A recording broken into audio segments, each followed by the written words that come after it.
The scariest bully in school charges at the only black girl in class and tries to drag her out forcefully in front of everyone, yelling that she doesn't belong.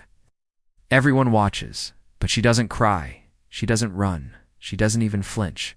Instead, something shocking happens that no one saw coming. Stay tuned. It was fourth period math class. The air in the classroom was heavy, thick with the unspoken tension that comes just before a storm. All eyes, every single pair, turned when Amira Jones walked in. She was the only black student in the room. She didn't say a word. She didn't need to. She just moved calm, slow, steady, like a storm that knew its own power. She walked past the rows of seats, each one filled with students who were pretending not to stare.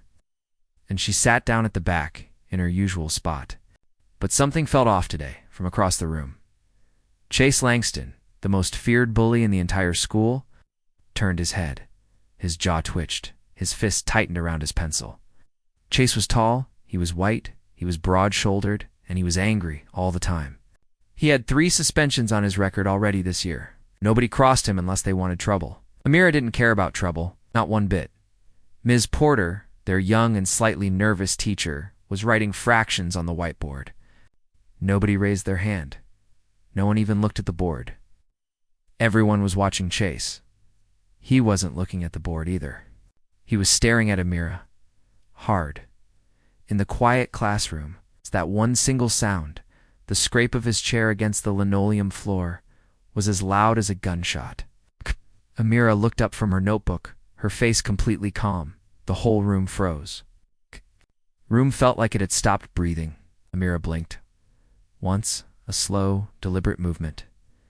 Chase laughed, a short, ugly, and very real sound. He began to march toward her. Ms. Porter tried to step in his way, to stop him, but Chase just brushed past her, like she wasn't even there. His heavy work boots pounded against the floor. He looked ready to explode. But Amira, she didn't move. Chase reached her desk, his eyes burning with a rage that seemed to come from a place much deeper and much older than just a simple high school classroom. She didn't say a word. Chase kicked the leg of her desk. It shook violently. Her pen rolled off. Gasps, a series of them rippled through the other students. One of the girls in the front row put her hand over her mouth. Ms. Porter was frozen, her own face a mask of a pure and very helpless terror. Mason, his friend, whispered a little louder this time, "Dude, you're going too far." Chase didn't care. He leaned in close, his face now just inches from hers, and then he grabbed her arm. Amira's chair slid back with a screech as he began to pull on her. And that was the moment. That was the moment that everything changed. Chase raised his fist. He swung fast and hard, but she was faster. Whoosh. She ducked, low and smooth. His punch hit nothing but the empty air. And in one single fluid motion, she rose from her seat. She grabbed his wrist, she twisted it, she spun behind him, and she flipped him. The whole class watched, in a state of a pure, unadulterated, and very silent shock as Chase's large, now very helpless, body hit the ground. Thump. Wait a second. Tell us where you're watching from in the comments below, and don't forget to subscribe for more powerful stories just like this one. Amira stood over him, calm, still, like a lioness after a very quick and very decisive kill. And then she did something that no one, absolutely no one, expected. She picked up her chair, she sat back down, she crossed her legs, she opened her notebook, and she started writing again, as if nothing at all had even happened. One kid in the back of the room started to clap, a single, solitary, and very brave sound, and then another.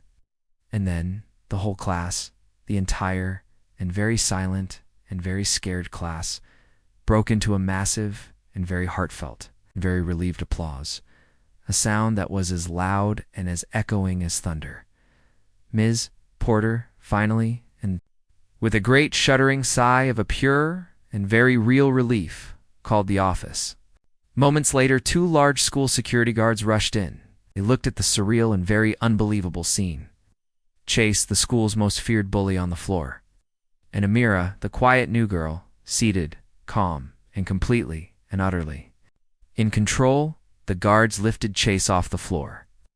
Chase kept yelling as they dragged him away. "She doesn't belong here." But this time, nobody agreed with him. Not even Mason. As the doors slammed shut behind the bully, the entire room felt different. It felt lighter. It felt safer. Amira didn't look up, but everyone, absolutely everyone, was looking at her. And they were looking at her differently. Now, not with fear, not with pity, but with respect. After class, Amira was called down to the principal's office. Principal Green, a tall man with gray hair and tired but very kind eyes, was already there. He looked at her. She just nodded. And then he asked, "Where did you learn to do a move like that?" And she finally, for the very first time, smiled a small and very beautiful and very powerful smile. Principal Green raised his eyebrows. "That," he said, "explains a lot." The next day, something strange and very beautiful happened. Other kids, the ones who had been so afraid to even look at her just a few days before, now moved their chairs just a little to give her some space. Mason, Chase's old friend, walked up to her before class. He didn't say that he was sorry, but he nodded. And that one single nod meant something. Even Ms. Porter gave her a quiet and very grateful smile. But Amira didn't need their claps. She didn't care about being popular. She only cared about surviving, about keeping her own, hard-won place in a school that had, from the very first day, not wanted her. She'd had to work twice as hard. She'd had to be twice as silent, just to be treated like she didn't belong. But now they knew better. Wait a second. Tell us where you're watching from in the comments, and don't forget to subscribe for more powerful stories just like this one. The next afternoon, the school made an announcement over the intercom. Chase Langston has been expelled. A new wave of whispers filled the hallway. People looked around, and some of them, they looked at Amira, but she just kept walking, her back straight, her head held high. And just before the bell rang, she sat in the same seat in the back of the class, by the window, peaceful, until someone new walked in. A girl with a smirk on her face, a leather jacket on her back, and a look in her eyes that was full of a new and very different kind of trouble. She looked at Amira, she nodded, and she sat down one row over. The storm, Amira knew, wasn't over. It had only just begun. The bell rang again. Ding ding, math class. Same room, same teacher, same back seat. Amira was already sitting there, calm as ever. Then the door opened. She walked in like fire. Belle Carson, the new student. Long, dark hair, black leather jacket, gold hoop earrings. Her boots hit the floor like drum beats. She didn't smile. She didn't blink. She looked straight at Amira, walked past all the empty seats, and sat in the row right next to her. She crossed her arms, didn't say a word, but her eyes, her cold, hard eyes said everything. "I'm not here to play nice, Ms." Porter went on teaching, but the air felt sharp, like knives were floating through it. Amira could feel it. Belle wasn't like Chase. She wasn't loud. She didn't yell. She didn't swing first. She was smarter than that, and that made her more dangerous. Amira didn't look at her, and that's when it clicked. Belle was Chase's cousin. Next period history class, Belle followed her again. At lunch, Belle sat 2 tables away. The whispers started swirling again. "She's here for Amira. Be careful, she's trouble." But Amira wasn't afraid. Not of Belle. Not of anyone. She knew that bullies didn't always come with fists. Sometimes they came with plans. That afternoon, a video leaked. Someone had filmed Chase getting flipped and had edited it very cleverly to make it look like Amira had attacked him first. "Look what really happened," the caption read. It spread like wildfire. Phones beeped and buzzed all day. Amira stood in the hallway watching the screen. And right beside her, Belle smirked. Amira didn't speak. She just walked to the office. Next morning, the school called an assembly. Whole student body, all the teachers, all the staff, and even some of the parents. Principal Green walked to the mic.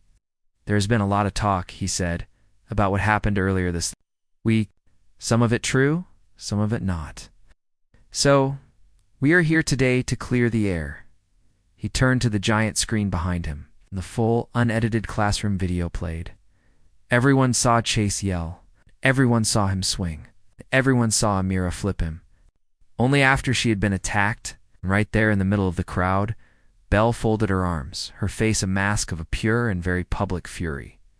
The room clapped, loud, even louder than before. Later that day, Amira walked to her locker. Belle was already waiting there. She had two of her friends with her, both of them dressed in black, both of them silent. Amira didn't flinch. Amira closed her locker. Belle's face turned red. Raised her hand as if she were about to slap her. Everyone in the hallway paused. Amira didn't blink. But before Belle's hand could move, someone grabbed it. It was Officer Lane, the school's resource officer. Belle tried to pull away. "Principal." Green stepped in again. Belle's jaw dropped. The crowd cheered, not because they were angry, but because justice, for the first time, felt real. That Friday, a note was taped to Amira's locker. It wasn't mean. It wasn't rude. It just said, "Thank you for standing up for all of us." It was signed half the class.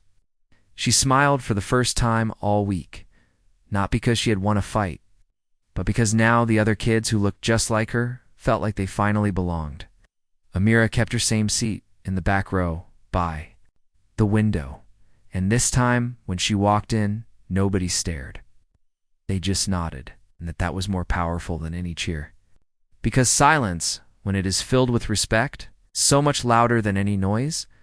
If this story moved you, don't forget to like, comment, and subscribe, because standing up isn't always about fighting back. Sometimes, it's just about refusing to back down. And when one voice rises, it gives all the others the courage to do the same. Thanks for watching, and we'll see you in the next story.